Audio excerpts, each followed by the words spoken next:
Ya bolehlah ada orang pinter, tapi sepinter-pinternya orang itu kan sesuai bidangnya.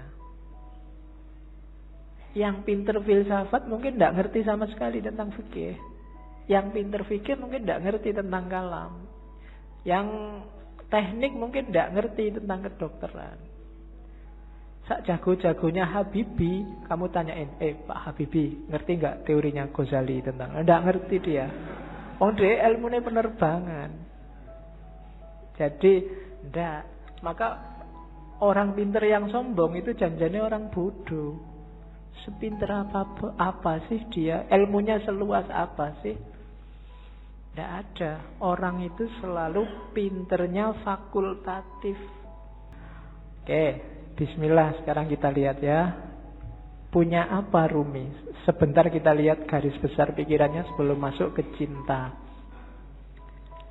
Gagasan dasarnya hampir semua sufi adalah melampaui yang lahiriah. Itu kalimat-kalimatnya Rumi. Dari fihi mafihi itu salah satu karya Rumi yang tidak puisi, tapi bukunya agak tipis, yang ngomong tentang metafisika. Jadi katanya Rumi, segala sesuatu yang tampak di depan kita bukanlah hakikat yang sesungguhnya. Ini hampir semua sufi bilang begini.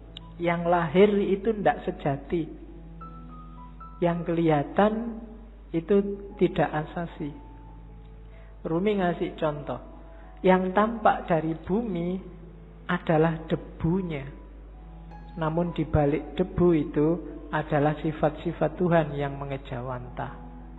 Dimensi dalamnya adalah emas permata, sementara dimensi luarnya adalah sebongkah batu. Jadi ini penekanan sangat serius dari para sufi. Kita jangan ketipu oleh lahiriah. Karena yang lebih punya nilai itu adalah yang dibalik lahir. Ya kalau manusia berarti ruhaniyahnya lebih penting. Kalau itu sesuatu berarti esensinya, bukan eksistensinya. Yang ruhaniyah bisa menipu. Bumi itu kelihatannya cuma debu, tapi kalau kamu masuk ke dalam, banyak hal berharga di situ. Ada emas, ada minyak. Banyak juga hal tidak berharga. Lebih kotor dari rebu, mungkin kotoran, tapi dia tidak kelihatan, ada di balik yang fisik. Maka jangan ketipu yang fisik. Sehingga katanya Rumi, jangan terikat oleh bentuk, keluarlah dan gapailah makna. Kacamata ini ya kacamata lahirnya. Cuma kan lahirnya tidak penting. Yang lebih penting apa? Maknanya. Alat untuk baca. Kalau cuma lahirnya ya cuma kaca sama plastik sama itu. Dia jadi bermakna karena apa? Ada sesuatu yang dikandung di balik yang fisik apa? Dia bisa dipakai untuk baca. Itulah makna. Atau mungkin pas kamu gatel terus dipakai untuk garuk-garuk. Ini kan makna namanya. Kelihatannya tidak penting, tapi dia maknanya apa itu lebih penting. Teh ini misalnya. Ini kan minum. Biar kamu hausnya hilang. Menghilangkan haus itu makna dibalik barang yang warnanya coklat ini. Itu lebih penting. Jadi haus yang hilang itu lebih penting daripada teh yang warnanya coklat ini. Jadi bukan tehnya, sekualitas apapun teh misalnya, kok tidak bisa menghilangkan haus ya, kamu tidak nganggap penting, mungkin tidak kamu minum. Bismillah ya, dicoba ya menghilangkan haus benar apa. Oke. Tidak usah dijawab. Kamu nunggu aku ngomong menghilangkan haus apa enggak ya. Ya mesti wae, masuk kamu umur berapa baru paham kalau teh menghilangkan haus. Oke ya, yang terakhir itu bagus. Hati-hati, jangan tertipu. Banyak hal yang kau anggap sebagai penyebab sebenarnya adalah hijab. Ini penting. Banyak hal lahir, yang lahir ya, karena ini ngomong yang lahir sama yang batin. Yang lahiriah, yang kelihatan, kita nganggapnya ini sebab. Baju membuat kita ganteng. Kemudian amal baik membuat kita masuk surga. Macam-macam yang lahir-lahir ya.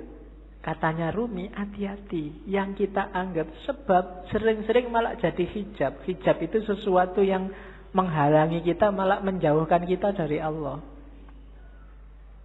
Banyak hal yang kita anggap, oh gara-gara amalku yang ini loh, sekarang aku jadi tentrem hidupku. Seolah-olah kamu yang bikin hidupmu tentrem dengan kamu beramal. Allah tidak main di situ. Itu yang disebut hijab. Perannya Allah kamu hilangkan. Kamu menjauh dari Allah gara-gara yang kamu anggap sebab tadi. Gara-gara amalku ini sekarang rezekiku berkali lipat. Amalmu itu kan sebab. Itu loh. Kamu nganggap dengan kamu beramal terus Allah ngasih kamu. Jadi kayak kamu bisa merentah Allah. Ini hijab kalau bahasanya Rumi. Bikin kamu malah jauh dari Allah. Seolah-olah kamu yang mengatur ceritanya. Padahal bukan. Kan sering ya yang ceramah-ceramah, mari kita sedekah sekian, nanti baliknya sekian. Ya, dompet, mana dompet? Kan mesti gitu. Sering-sering. Nah, enggak. Iya mungkin begitu, tapi jangan dianggap sebabnya itu. Terserah Allah lah. Misalnya Allah menjanjikan 7.000 terus kamu cuma dikasih 5.000, apa ya? Kamu bisa komplain. Atau ayatnya bilang 7.000 terus kamu dikasih 700.000, kan ya enggak suka-suka Allah. Amalmu bukan sebabnya. Kalau kamu merasa amalmu sebabnya, kalau kamu merasa yang lahiriah sebabnya, biasanya terus jadi hijabmu yang bikin kamu jauh sama Allah. Seolah-olah yang bikin cerita dirimu. Sodakoah biar enggak ketemu bencana. Seolah-olah kamu yang ngatur ceritanya. Itu yang oleh Rumi disebut hijab. Jangan salah, yang lahir-lahir, yang sering kita anggap sebab, itu ternyata nantinya berubah jadi hijab. Jadi lampauilah yang lahiriah itu. Terus, nah, kata-kata Rumi lagi. Kalau manusia dianggap manusia dari fisiknya, dari lahirnya saja, maka Muhammad dan Abu Jahal itu memiliki kualitas yang sama. Lukisan di dinding pun persis seperti manusia. Lihatlah, apa yang kurang? Lukisan indah itu kehilangan ruhnya. Jadi manusia juga begitu. Jadi manusia atau tidak yang sejati tidak tergantung fisik, tapi tergantung dimensi batinnya. Kalau hanya fisik, maka Muhammad dan Abu Jahal itu ya sama-sama Arabnya, sama-sama punya jenggotnya, sama-sama pakai jubahnya, sama-sama pakai bahasa Arab, sama-sama takbir. Mungkin. Tapi yang membedakan apa? Ruhaniyahnya, batinnya. Maka kalau menilai, patokannya jangan luarnya. Kalau kamu menilai orang baik, wah ini pakai jenggot, pakai baju jubah, batuknya hitam, radikal mesti. Nah, itu namanya kamu hanya dari lahirnya. Oh, pakai kopiah, pakai sarung santri, bid'ah mesti kelakuannya. Nah, itu cuma dari lahirnya. Apa yo ngerti? Cuma dari lahir, kan begitu. Kalau hanya kamu lihat lahirnya, mungkin yo bintang-bintang film itu yo harusnya sangat berkualitas. Superhero atau main jadi wali, kan ada yang jadi kiai itu kalau cuma lahirnya loh ya. Oke, jadi ndak lampaui yang lahir, jangan ketipu oleh yang lahiriah. Banyak orang tertipu di situ. Jadi katanya Rumi, duhai saudara, engkau adalah apa yang kau rasakan dalam pikiranmu. Selain itu hanya tulang dan daging. Kalau kau anggap dirimu bunga, maka engkau adalah taman bunga. Kalau kau anggap dirimu semak berduri, maka engkau hanyalah bahan bakar perapian. Itu maksudnya Rumi, ayo kita garap wilayah batin kita. Kamu nganggap dirimu hari ini apa? Sebagai manusia. Jangan berhenti di kulit dan daging. Jangan sibuk mikir, aku sudah ganteng apa belum ya? Hari ini kayak gimana kelakuanku yang fisik-fisik, enggak. Coba dilihat batinnya dulu, dibereskan. Kalau yang dalam sudah beres, keluarnya pasti bagus. Itu maunya Rumi. Kalau dalamnya masih belum beres, ya susah. Jadi lampaui dulu yang lahir. Oke. Bahkan banyak amalan-amalan ibadah lahir di banyak hadis jadi tidak bernilai ketika batinnya tidak ikut. Kan banyak itu kan, kam min so'imin, berapa banyak orang puasa hanya dapat lapar dan haus, berapa banyak orang sholat hanya dapat capek fisiknya saja, dan seterusnya. Itu berarti apa? Kualitas lahirnya beres, tapi kualitas batinnya belum. Puasa tapi tidak ada menahan dirinya, kan itu yang di hadis itu maksudnya. Ya bener, nggak makan, nggak minum dari pagi sampai maghrib, tapi aspek menahan dirinya nggak ada. Misalnya sejak pagi sampai maghrib nonton TV terus, jalan-jalan di mall matanya masih ke kiri ke kanan, itu kan tidak ada aspek menahan dirinya, maka dapatnya cuma lapar dan haus. Sholat juga begitu.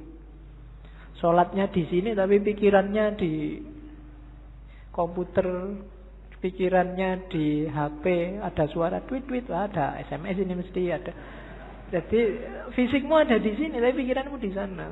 Sholatmu tidak ada ruhnya. Bilang Allahu Akbar tapi otomatis kayak robot.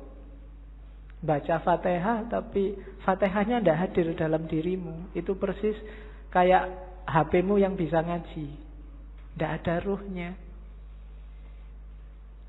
Ya, mungkin dulu pernah tak ceritainnya, ada yang tanya pada Kiai, Pak, HP yang bisa ngaji itu kalau dibawa ke WC kira-kira boleh enggak, Pak? Kan itu Quran. Jawabannya susah. Ada kiai ulama Arab yang jawab boleh. Kenapa? Asal di WC enggak disetel ngajinya.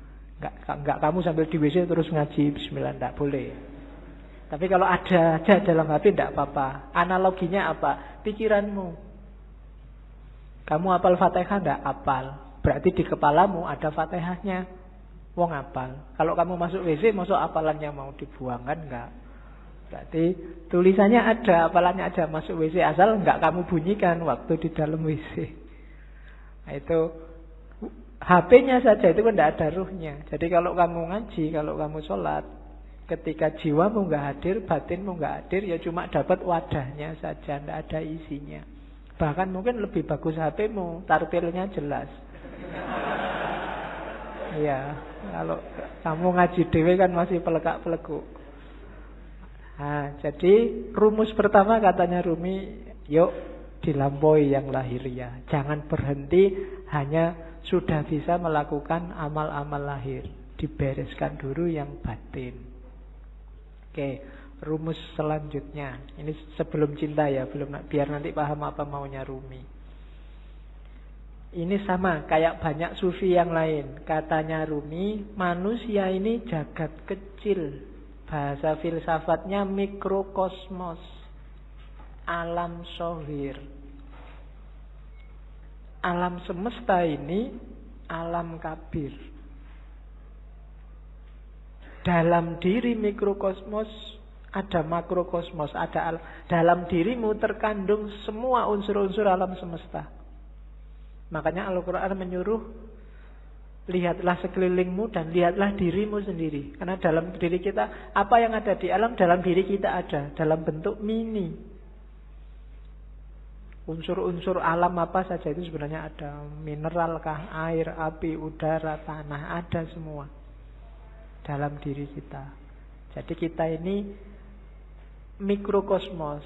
Maka pertama-tama pahamilah dirimu, kenali dirimu, lihatlah ke dalam. Nah, kalau sudah paham diri kita, kita akan paham alam semesta. Karena dalam diri kita ada seluruh alam semesta. Kalau kita sudah paham alam semesta, kita akan paham Allah. Karena alam semesta ini manifestasi dari sifat-sifat Allah semuanya. A sampai Z. Makanya ada hadis yang bilang man arofa nafsahu faqad arofa robbahu. Barang siapa kenal dirinya, dia akan kenal Tuhannya. Rumusnya apa? Dalam diri kita ada alam semesta, makrokosmos. Makanya kita disebut mikrokosmos.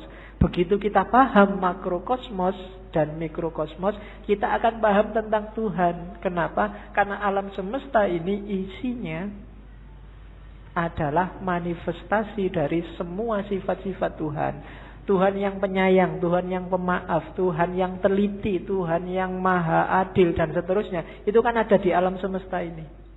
Keadilannya, sayangnya, dan seterusnya. Itu kan bisa kita lihat di jagat besar. Termasuk jagat kecil diri kita sendiri. Betapa telitinya Allah. Misalnya matahari itu kalau lebih dekat 10 cm aja dari bumi tidak akan kuat, dia akan terbakar dan kalian tidak bisa hidup.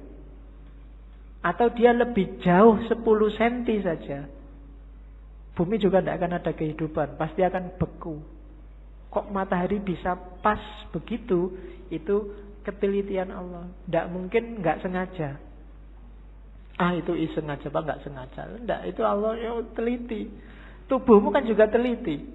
Sikunya pas gini, coba sikunya di sini mungkin kamu ya susah. Ya kan? Kenapa yang tumbuh terus rambut ini kok enggak tumbuh terus? Kalau jenggot bisa panjang tapi ini enggak bisa panjang dan seterusnya. Itu kan ketelitian Allah. Dalam alam zohir dan alam kabir, kamu bisa membaca semua tanda itu dan menemukan Allah dan memahami Allah. Maka man arofa nafsahu faqad arofa robbahu. Jadi manusia sebagai mikrokosmos dan makrokosmos. Maka hakikatnya kita dan alam itu levelnya sama. Jangan mengeksploitasi alam, jangan merusak. Itu apa? Karena ini bagian dari kita. Termasuk dengan sesama. Kita dan masyarakat yang lain itu satu. Kita dan alam semesta itu satu. Hanya kita dalam bentuk mini. Oke, saya lanjutkan. Karena malam ini materinya agak banyak. Ini kalimat yang saya suka dari Rumi. Jangan engkau seperti iblis, hanya melihat air dan lumpur ketika memandang Adam. Lihatlah di balik lumpur beratus-ratus ribu taman yang indah. Kalimat ini menurut saya penting karena orang Indonesia hari ini cara berpikirnya landasannya adalah suudzon. Nganggap orang lain jelek, khususnya yang berbeda dengan dirinya. Kalau sudah benci, tidak ada baiknya sedikit pun. Itu disindir oleh Rumi. Orang kayak gini, kayak iblis, Yang melihat Adam hanya dari sisi air dan lumpurnya. Tidak melihat bahwa siapapun itu kalau manusia, di balik yang fisik, yang kelihatan, mungkin yang kurang ajar, yang jahat, yang ada entitas ketuhanan. Ketika di Al-Quran Allah bilang wa nafakha fihi min ruhi, dan kutiupkan dalam diri manusia itu sebagian dari ruhku. Itu kan ya untuk semua manusia, tidak cuma untuk orang baik saja. Ya orang jahat ya ada ruhnya juga, yang bagian dari Allah. Hanya saja di orang-orang yang jahat, yang jelek ini, ruhnya Allah ini terhijab banyak sekali sehingga tidak kelihatan, sehingga gelap. Tapi dia tetap manusia, harus ditolong. Tidak kayak iblis, dilihat jeleknya saja pokoknya. Nah, yang melihat jeleknya saja itu hanya melihat air dan lumpurnya Adam. Padahal Adam itu punya ribuan, ratusan ribu taman yang indah. Manusia itu indah. Kehidupan manusia juga indah. Ya kita sendiri yang sok-sok merusak. Dengan nafsunya tentunya ya. Hari ini kita sering jadi iblis. Kita ya jangan nunjuk orang lain. Biasanya nek wis benci kan terus gak ono apike belas.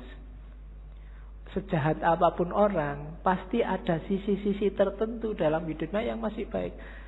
Perampok, pembunuh itu kalau pas dia makan, ya ketika dia makan ini baik, wong dia memelihara jasad titipan Allah dalam dirinya. Waktu dia pulang, misalnya punya anak kecil terus ndulang anaknya, itu ya baik. Mungkin terus dia mandi, menjaga kebersihan, itu kan juga baik. Mungkin di antara hasil curiannya eman-eman ini, sodako sebentar tetanggaku ada yang tidak, iki yo apik meskipun barang colongan itu tadi. Malingnya jelek iya, ngerampoknya jelek, tapi banyak sisi yang baik dalam kehidupannya. Tapi kalau begitu kita benci, yang baik-baik ini nggak kita lihat. Sebaliknya kadang-kadang juga begitu kita suka, yang jelek-jelek nggak kita lihat. Nah, maka yang penting yang pertama jangan kayak iblis ya, suka benci orang lain. Kalau ada orang tersesat, diingatkan. Kalau dia ngeyel, ya sudah, kan gitu rumusnya. Ada orang mau ke Jakarta kok jalannya ke timur, ya jangan dimarahi, jangan dipisu-pisui, dipukuli, kurang ajar kamu ke Jakarta kok ke timur, kan enggak. Ya mas, Jakarta itu ke barat, sampai kok jalan ke timur. Ya suka-suka saya dong. Ya sudah. Kan gitu aja. Hari ini kan kamu gitu. Ada orang kamu anggap sesat, terus kamu marah-marahi, kamu pukuli. Nggak ditunjukkan yang benar gimana. Tunjukkan ya. Tugas kita kan cuma tabligh. Sampaikan aja. Kalau nggak diterima ya sudah. Perkara nanti kamu kesasar mau ke Surabaya kok terus nyampe Banyuwangi. Mau ke Jakarta nyampenya Banyuwangi. Ya dinikmati saja. Urusannya dia. Nah, yang penting kita jangan jadi iblis.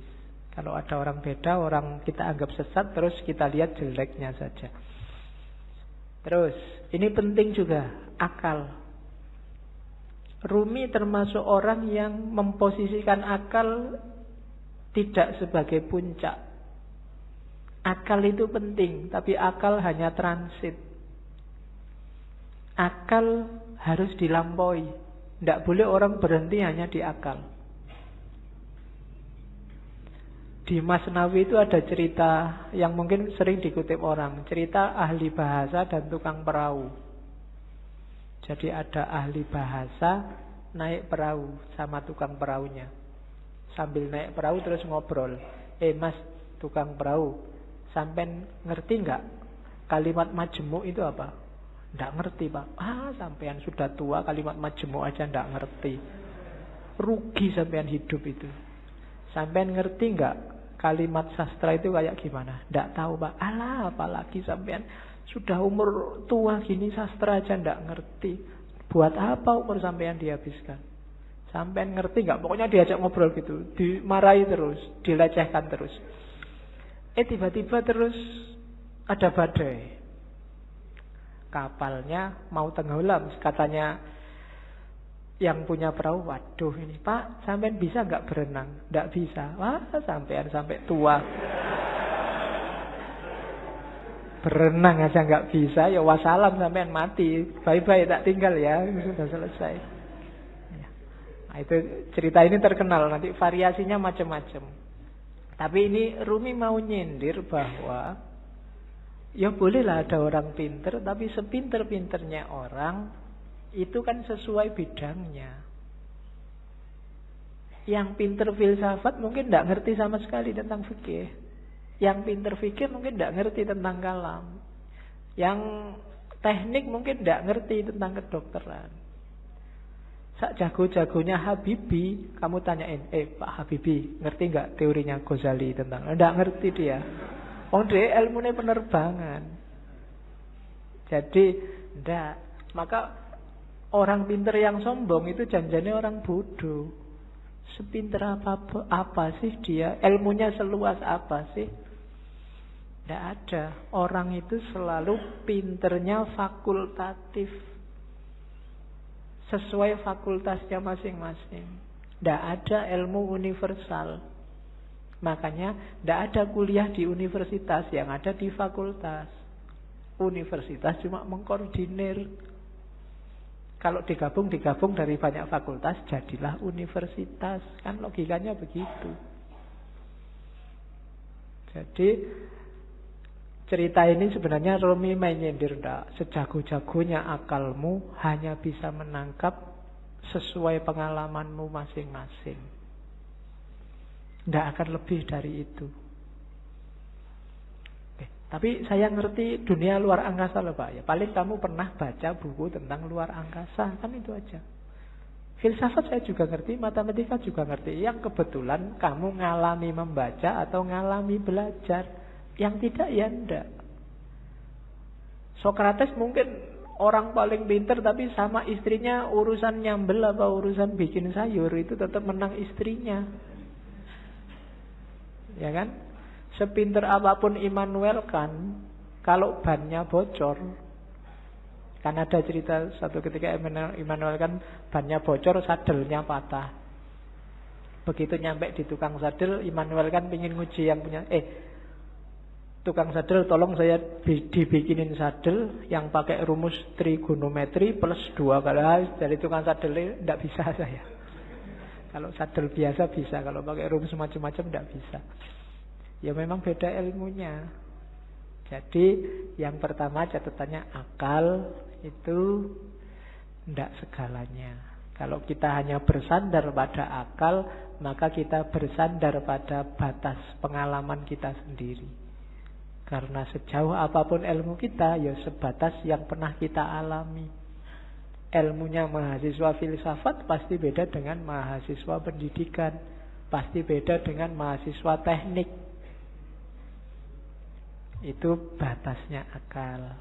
Jadi saya bilang tadi, akal hanya transit. Katanya Rumi, akal, jasmani, lahiriah, ini harus sih, cuma dia bukan tujuan. Dia hanya alat transit kita untuk menggapai yang lebih dalam, lebih tinggi. Wilayah ilahiyah. Jadi jangan dihentikan akal untuk akal. Atau kalau fisik misalnya harta untuk harta, tidak bisa berhenti di situ. Karena hidup kita ini rumusnya adalah inna lillahi wa inna ilaihi roji'un. Dari Allah dan sekarang sedang berjalan menuju Allah lagi. Maka apapun pengalaman, kalian punya apapun, ngerti ilmu apapun, punya harta apapun, punya kebisaan apapun, harus dalam rangka mendukung berjalan semakin dekat pada ilaihi roji'un. Termasuk akal. Kita dikasih Allah akal, panca indera, itu sebagai sangu untuk ilaihi roji'un. Jangan sampai tersesat. Bahkan Allah saking sayangnya sama kita, gak cuma itu, kita dikasih buku pedomannya langsung, namanya kitab suci.